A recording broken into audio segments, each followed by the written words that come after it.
प्रिय छात्रों नमस्कार। आइए आज हम पढ़ेंगे अध्याय 6 विद्युत चुंबकीय प्रेरण इलेक्ट्रोमैग्नेटिक इंडक्शन। पिछले क्लास में हमने अध्याय 5 का एच वी और थीटा में संबंध स्थापित किए थे। उसका वीडियो आपने नहीं देखा है तो डिस्क्रिप्शन बॉक्स में आपको फिजिक्स 12th का प्लेलिस्ट मिल जाएगा या वीडियो के अंत में भी आपको प्लेलिस्ट का लिंक मिल जाएगा। उसे क्लिक करके आप उस वीडियो को देख सकते हैं। और यदि आप चैनल पर नए हैं तो चैनल को सब्सक्राइब जरूर करें, साथ ही साथ बेल आइकन को भी प्रेस कर लीजिए, जिससे हम नए वीडियो अपलोड करेंगे तो उसका नोटिफिकेशन सबसे पहले आपको मिल जाएगा। एक बात और बोलूँगा मैं आपको, यदि आपका चैप्टर 5 तक कंप्लीट नहीं हुआ है तो उसे जल्द से जल्द कंप्लीट कर लीजिए, क्योंकि आप हमारे साथ साथ पढ़ोगे तो आपको पढ़ने में भी इंटरेस्ट लगेगा। और यदि आप पीछे रहेंगे तो पढ़ने में आपको उतना मज़ा नहीं आएगा जो साथ साथ पढ़ने में आएगा। ठीक, तो चलिए स्टार्ट करते हैं हम विद्युत चुंबकीय प्रेरण। तो विद्युत चुंबकीय प्रेरण के अंतर्गत ये तो हमारा चैप्टर का नाम है। इसमें पहला टॉपिक है हमारा चुंबकीय फ्लक्स, ठीक, मैग्नेटिक फ्लक्स। तो सबसे पहले मैं ये जो टॉपिक है विद्युत चुंबकीय प्रेरण, इसके बारे में मैं आपको बता देता हूँ।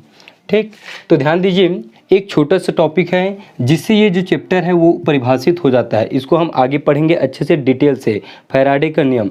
तो इसको थोड़ा सा देखिए हैं, जिससे ये चैप्टर का जो नाम है वो परिभाषित हो जाएगा। क्या करते हैं हम, एक कुंडली लेते हैं। क्या करते हैं, एक कुंडली लेते हैं और एक लेते हैं हम चुंबक। ठीक, तो जब ये चुंबक का एन ध्रुव है और ये हमारा कुंडली है, तो चुंबक और कुंडली के मध्य जब आपेक्षिक गति होती है, मतलब चुंबक को हम पास लाते हैं, ठीक, चुंबक और कुंडली के मध्य आपेक्षिक गति होती है, तो कुंडली में क्या होती है, धारा प्रवाहित होने लग जाती है। और इस उपकरण को ही क्या कहते हैं हम, विद्युत चुंबकीय प्रेरण कहते हैं। नाम से क्लियर है, देखिए चुंबकीय प्रेरण, तो चुंबक से क्या उत्पन्न होगा, धारा। ठीक, चुंबक क्या करता है, धारा उत्पन्न करने के लिए प्रेरित करता है, तो इसी को कहते हैं हम विद्युत चुंबकीय प्रेरण। एक बार और सुनेंगे, कुंडली और चुंबक के मध्य आपेक्षिक गति होती है, तो कुंडली में धारा प्रवाहित होने लगती है, और इस उपकरण को ही कहते हैं हम विद्युत चुंबकीय प्रेरण। क्या कहते हैं, विद्युत चुंबकीय प्रेरण। अब हम देखेंगे चुंबकीय फ्लक्स क्या होता है। तो पिछले क्लास में अर्थात विद्युत में हम पढ़े हैं, क्या पढ़े हैं, विद्युत फ्लक्स। तो विद्युत फ्लक्स का परिभाषा क्या होता है, विद्युत क्षेत्र में स्थित किसी तल से अभिलंबवत गुजरने वाली, किसी तल से अभिलंबवत गुजरने वाली बल रेखा की संख्या को क्या कहते हैं हम, विद्युत फ्लक्स कहते हैं। तो यहाँ पे क्या होगा, चुंबकीय फ्लक्स अर्थात चुंबकीय क्षेत्र में स्थित किसी तल से, मान लीजिए हमारा तल है, ठीक, चुंबकीय फ्लक्स चुंबकीय क्षेत्र में स्थित किसी तल से अभिलंबवत, मतलब इस तल को ऐसे पार करते हुए क्या निकलता है, बल रेखा निकलता है, क्षेत्र रेखा। तो उसी को कहते हैं हम चुंबकीय फ्लक्स कहते हैं। क्या कहते हैं, चुंबकीय फ्लक्स। ठीक, देखिए चित्र कैसे बनेगा। ये हम ले लेते हैं, एक तल ले लेते हैं जी, ठीक, तल से अभिलंबवत गुजरने वाली बल रेखा। तो ये तल से अभिलंबवत बल रेखा गुजर रहे हैं, ठीक, ये तल से अभिलंबवत बल रेखा गुजर रहे हैं, तल से अभिलंबवत बल रेखा गुजर रहा है। ठीक, अर्थात इस तल को आप ऐसा टेढ़ा भी ले सकते हो, इसको बस ऐसे आप घुमा दीजिए तो कैसे बनेगा, ये इस तरह से बनेगा।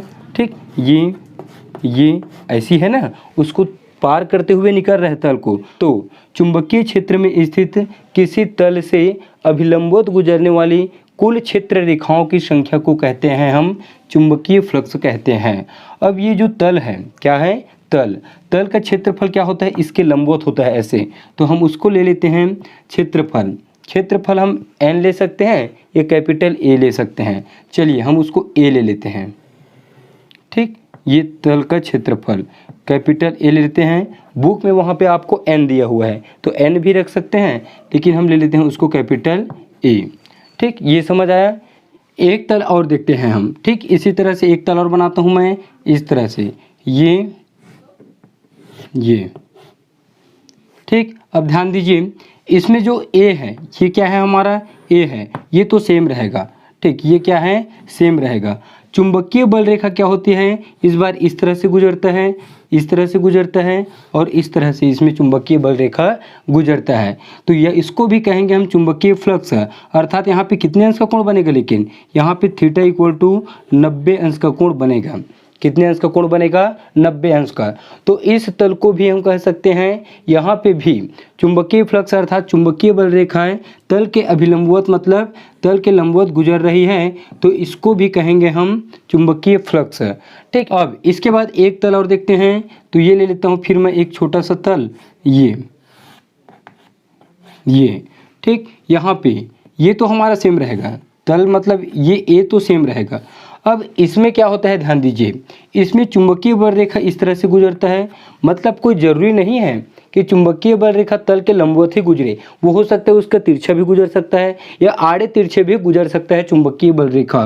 तो ये चुंबकीय क्षेत्र इस तरह से गुजरता है, ये इस तरह से। ठीक, तो ध्यान दीजिए, ये है हमारा तल और ये है हमारा चुंबकीय क्षेत्र। तो इसके साथ जब ये चुंबकीय बल रेखा, ये चुंबकीय रेखा अर्थात इसको क्षेत्र रेखा ही कहते हैं, तो ये क्षेत्र रेखा जब ए के साथ यहाँ पे एक कोण बनाएगा, थीटा कोण, तो बी इसमें आके जुड़ेगा, तब हम उसको कहेंगे चुंबकीय फ्लक्स है। नहीं तो यदि यहाँ पे कोण नहीं बनेगा और इस कोण को हम मतलब बी का घटक यहाँ पे होता है बी कॉस थीटा होता है। क्या होता है, बी कॉस थीटा। तो ये बी कॉस थीटा होगा, तब हम इसको क्या कहेंगे, चुंबकीय फ्लक्स कहेंगे।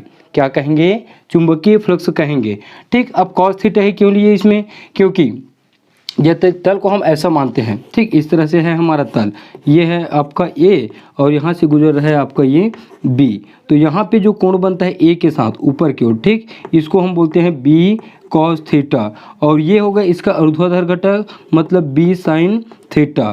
तो हम बी कॉस थीटा को लेंगे क्योंकि इसमें गुजर रहा है चुंबकीय बल रेखा, बी साइन थीटा से नहीं गुजर रहा है, बी साइन थीटा उसको स्पर्श करते हुए जा रहा है। ठीक, तो यहाँ पे हम थीटा का वैल्यू मतलब थीटा बराबर थीटा अंश ही लेंगे। ठीक, थीटा मतलब थीटा कोण ही बनाएगा। तो इस तरह से ये तीनों तल हैं, इसको चुंबकीय फ्लक्स कहेंगे, इसको चुंबकीय फ्लक्स कहेंगे। यहाँ पे जब बी ए के साथ कोण बनाएगा, कौन सा कोण, बी ए कॉस थीटा, तब इस तल को कहेंगे हम चुंबकीय फ्लक्स, मतलब इस पूरे को कहेंगे चुंबकीय फ्लक्स। ठीक, तो इस तरह से इसको आप बना सकते हो और इसे समझ सकते हैं। अब इसके बाद देखेंगे हम इसका परिभाषा। तो सबसे पहले यहाँ पे आप लिखेंगे चुंबकीय फ्लक्स का परिभाषा।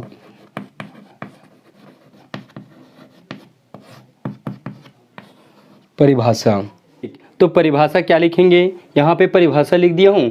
चलिए एक बार मैं आपको बता देता हूँ। चुंबकीय क्षेत्र में स्थित किसी तल से, चुंबकीय क्षेत्र में स्थित किसी तल से अभिलंबवत गुजरने वाली कुल बल रेखाओं की संख्या को क्या कहते हैं, हम उस तल का चुंबकीय फ्लक्स कहते हैं। इसे फाई या फाई बी से प्रदर्शित करते हैं। किसी चुंबकीय क्षेत्र में उस तल के अभिलंबवत गुजरने वाली बल रेखा की संख्या को उस तल का चुंबकीय फ्लक्स कहते हैं। इसे फाई बी से प्रदर्शित करते हैं। ये परिभाषा मैं इस बार यहाँ पे लिख दिया हूँ, इसे देख के आप परिभाषा नोट कर लीजिए। ठीक, और चुंबकीय फ्लक्स को किससे प्रदर्शित करते हैं, फाई बी से। तो इसको लिख सकते हैं हम अर्थात चुंबकीय फ्लक्स मतलब ये phi B, B equal to होगा बी इंटू ए। बी क्या है, बल रेखा की संख्या, और ये क्या है, उसका तल है। तो चुंबकीय क्षेत्र में स्थित किसी तल से अभिलंबवत गुजरने वाली कुल बल रेखा की संख्या को क्या कहते हैं, हम चुंबकीय फ्लक्स कहते हैं। अब मैं आपको क्या बताया हूँ, अब देखिए इसमें ये जो बी है वो क्या है, यहाँ से थीटा कोण बना रहा है तल ए के साथ, क्योंकि ये तिरछा जा रहा है तो हम इसको क्या लेंगे, बी कॉस थीटा लेंगे, तब ये बनेगा हमारा चुंबकीय फ्लक्स है। अब कॉस थीटा ही क्यों होता है, देखिए उस चित्र को आप ऐसे घुमा दीजिए या फिर ऐसे घुमा दीजिए। ठीक, या फिर देख लीजिए नॉर्मल, ये क्या है, क्षैतिज है, इस तरह से यदि हम उसको घुमाते हैं ऐसे, मान लीजिए ये, ठीक, ये तल ए और ये जा रहा है आपका चुंबकीय फ्लक्स बी। तो यहाँ पे जो ए के साथ ये कोण बन रहा है, ठीक, ये बी है, तो इनके बीच में जो यहाँ पे घटक है वो होगा बी कॉस थीटा अर्थात क्षैतिज घटक, और ऊर्ध्वाधर घटक होता है बी साइन थीटा। तो बी साइन थीटा हम नहीं ले सकते क्योंकि बी साइन थीटा तल के अभिलंबवत नहीं गुजर रहा है, वो उसको स्पर्श करते हुए ऐसे जा रहा है, समझ आया, स्पर्श करते हुए जा रहा है बी साइन थीटा। तो बी कॉस थीटा यहाँ पे ए के साथ बनेगा, तब ये बनेगा चुंबकीय फ्लक्स। तो चलिए बी कॉस थीटा यहाँ पे लगा दीजिए। ठीक, फाई बी इक्वल टू ये ए होगा। ठीक, अब बी की जगह हम लिखेंगे बी कॉस थीटा। क्या लिखेंगे, बी कॉस थीटा। अब हम इसको इस तरह से भी लिख सकते हैं, phi B equal to B A cos theta. अब हम कॉस थीटा को हटाते हैं तो क्या लगता है, वहाँ पे डॉट लग जाता है, तो होगा बी डॉट ए, ठीक। और ये वेक्टर, अब यहाँ पे वेक्टर लग गया तो बी क्या है, चुंबकीय क्षेत्र है, तो हम बी को कहेंगे, बी यहाँ पे होगा वेक्टर बी, चुंबकीय क्षेत्र सदिश, ठीक। और ए क्या है, वेक्टर ए क्षेत्रफल सदिश, क्षेत्रफल सदिश है, ठीक। इस तरह से चुंबकीय flux phi equal to B a होता है, और इसको हम हल करेंगे तो हमको मिलता है बी डॉट ए। तो यहाँ तक इसको नोट करेंगे। अब हम देख लेते हैं ये दो स्थिति, थीटा इक्वल टू 0 और थीटा इक्वल टू 90। तो यहाँ पे निकाल लीजिए विशेष स्थितियाँ, विशेष स्थितियाँ, विशेष स्थितियाँ। पहला, यदि थीटा इक्वल टू 0 डिग्री, यदि थीटा इक्वल टू क्या ले रहे हैं हम, 0 डिग्री ले रहे हैं, तो थीटा इक्वल टू 0 रखिए इसमें, तो फाइव बी का मान मिलेगा हमें, five B equal to B A cos 0, B A cos 0 अंश, कॉस 0 का मान क्या होता है, 1 होता है, तो ये होगा बी ए, और यहाँ पे 1 को लिखने की ज़रूरत नहीं है, अर्थात फाइव बी का मान मिला हमें धनात्मक, तो इसे कह सकते हैं हम अधिकतम,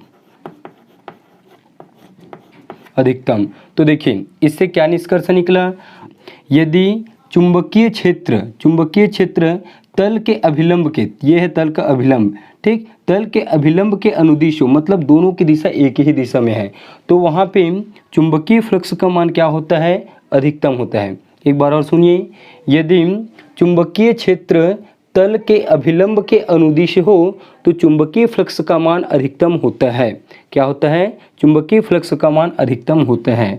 दूसरा, यदि theta equal to 90 degree, theta equal to 90 degree, तो चलिए थीटा का वैल्यू यहाँ पे 90 रखिए, तो फाइव बी का मान क्या मिलेगा हमें, ये मिलेगा बी ए कॉस 90, और कॉस 90 का मान क्या होता है, कॉस 90 का मान होता है 0, और इस 0 के कारण ये भी हो जाएगा 0, तो यहाँ पे हम क्या कहेंगे, ये शून्य है, ठीक। तो इससे हम क्या निष्कर्ष निकाल सकते हैं, देखिए यदि चुंबकीय क्षेत्र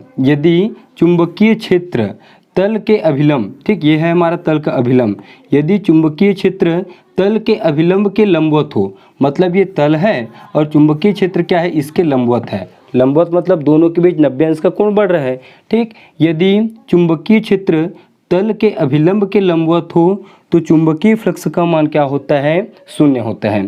क्या होता है, चुंबकीय फ्लक्स का मान शून्य होता है। एक बार और सुनेंगे, यदि चुंबकीय क्षेत्र तल के अभिलंब के लंबवत हो तो चुंबकीय फ्लक्स का मान शून्य होता है। ये तो हुआ दो स्थितियाँ। अब हम निकालते हैं चुंबकीय फ्लक्स का SI मात्रक, CGS मात्रक, और निकालेंगे हम इसका विमीय सूत्र, ठीक। तो इसको मिटा रहा हूँ, फिर इतने में हम उसको निकाल लेंगे। पहला निकालता हूँ मैं इसका SI मात्रक, SI मात्रक, ठीक। SI मात्रक देखिए क्या होगा, ये 5B, ठीक। यहाँ पे B और A है, तो B और A है तो B का होता है चुंबकीय क्षेत्र, चुंबकीय क्षेत्र का SI मात्रक क्या होता है, वेबर मीटर स्क्वायर होता है, वेबर मीटर स्क्वायर गुणा, ठीक। ये हुआ चुंबकीय क्षेत्र का मात्रक, ठीक, B का। और A मतलब क्षेत्रफल अर्थात लंबाई गुणा चौड़ाई, तो ये होगा मीटर का स्क्वायर, ठीक। क्षेत्रफल मतलब मीटर का स्क्वायर, दोनों मीटर स्क्वायर कट जाएंगे तो SI मात्रक होगा इसका वेबर, क्या होगा, वेबर, ठीक। SI मात्रक वेबर होगा। या इसका एक और होता है, या चुंबकीय फ्लक्स अर्थात 5B का, ठीक। चुंबकीय क्षेत्र का डायरेक्ट लिखते हैं हम टेस्ला, क्या लिखते हैं, टेस्ला। और क्षेत्रफल का होता है मीटर का स्क्वायर, क्षेत्रफल मीटर का स्क्वायर, इसे शॉर्ट फॉर्म में लिख सकते हैं T, और ये M का स्क्वायर, ठीक। तो ये होगा इसका SI मात्रक। CGS मात्रक देखिए, CGS मात्रक, ठीक। CGS मात्रक क्या होता है देखिए अब, तो चुंबकीय फ्लक्स का CGS मात्रक होता है मैक्सवेल, क्या होता है, मैक्सवेल, ठीक,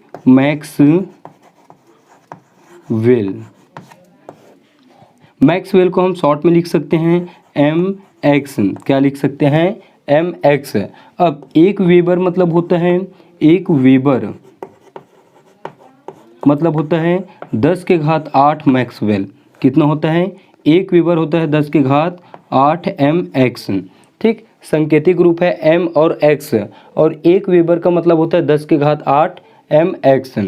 ये हुआ इसका CGS मात्रक। अब देखते हैं हम इसका विमीय सूत्र। क्या देखेंगे? विमीय सूत्र। ठीक, तो CGS मात्रक और SI मात्रक इन दोनों को नोट कर लीजिए। फिर इसको मिटाऊंगा, सिर्फ इतने को, और इसको मिटाने के बाद यहाँ पे निकालूंगा मैं विमीय सूत्र। चलिए विमीय सूत्र देखेंगे। विमीय सूत्र, विमीय सूत्र। ठीक, विमीय सूत्र 5B का, 5B का विमीय सूत्र क्या होगा? देखिए, चुंबकीय क्षेत्र B और ये है A। तो चुंबकीय क्षेत्र B को हम कैसे लिख सकते हैं? B को लिख सकते हैं हम, क्या लिख सकते हैं? B को F इक्वल टू हम निकाले हैं QVB। क्या निकाले हैं? QVB। ठीक, तो यहाँ से हम B का मान चाहिए तो Q और V को पक्षांतर करिए, तो ये होगा F बट्टे QV होगा। ठीक, ये क्या होगा? F बट्टे QV होगा। ठीक, F बट्टे QV। अब है हमारे पास क्षेत्रफल। क्षेत्रफल को रहने दीजिए अभी। चलिए अब हम जो इसका विमीय सूत्र जानते हैं उसे लिख लेते हैं। तो 5B इक्वल टू बल का होता है MLT-2। क्या होता है? MLT-2। क्षेत्रफल का होगा है लंबाई का स्क्वायर। ठीक, और बटे में आवेश क्या होता है? आवेश प्रवाह की दर को क्या कहते हैं? विद्युत धारा कहते हैं। अर्थात I बराबर होता है Q बटे T। तो हमको आवेश का चाहिए तो T पक्षांतर करेंगे, तो Q इक्वल टू होगा I into T. Q equal to होता है I इंटू टी। तो आवेश की जगह I मतलब एम्पियर, तो ये होगा A। T मतलब समय, तो ये होगा T। ठीक, तो आवेश का होता है A इंटू टी। वेग होता है LT-1। क्या होता है? LT-1। ठीक, इसको मिटा रहा हूँ, याद रखेंगे। Q equal to I into T होता है, I का होता है एम्पियर और T का मतलब समय, मतलब ये T। ठीक, वेग का भी देख लेंगे। क्या? LT इनवर्स है, याद होगा। चलिए, वेग मतलब होता है दूरी बट्टे समय। दूरी के लिए लंबाई लेते हैं और समय के लिए T, तो T ऊपर जाएगा तो लंबाई और T का इन्वर्स है, तो लंबाई और ये T का इन्वर्स है। अब देखिए T इन्वर्स और ये T, तो ये दोनों यहीं से कट जाएंगे। ठीक, तो T और T इन्वर्स आपस में कट जाएंगे, और क्या कटेगा? देखिए, एक L से इस L को काट दीजिए। अब जो बचा है उसको लिखिए, और वही होगा इसका विमीय सूत्र। तो ये M बचा हुआ है M, फिर L का स्क्वायर। ठीक, फिर T-2 ML² T-2। A बचा हुआ है नीचे में, तो A ऊपर जाएगा तो क्या बनेगा? वो A-1 बनेगा। ठीक, A-1। अर्थात चुंबकीय फ्लक्स 5B का विमीय सूत्र हुआ ML² T-2 A-1। ठीक, तो ये तो हुआ इसका विमीय सूत्र। ठीक, तो इस तरह से आज का हमारा क्लास कंप्लीट होता है, और नेक्स्ट क्लास में देखेंगे हम इसके आगे के टॉपिक को, अर्थात विद्युत चुंबकीय प्रेरण, फैराडे के नियम। उस टॉपिक के ऊपर हम चर्चा करेंगे नेक्स्ट क्लास में। तो आज का वीडियो आपको अच्छा लगा है तो लाइक करें और मुझे कमेंट करके ज़रूर बताएं, और अपने फ्रेंड लोगों को शेयर भी कर दीजिए।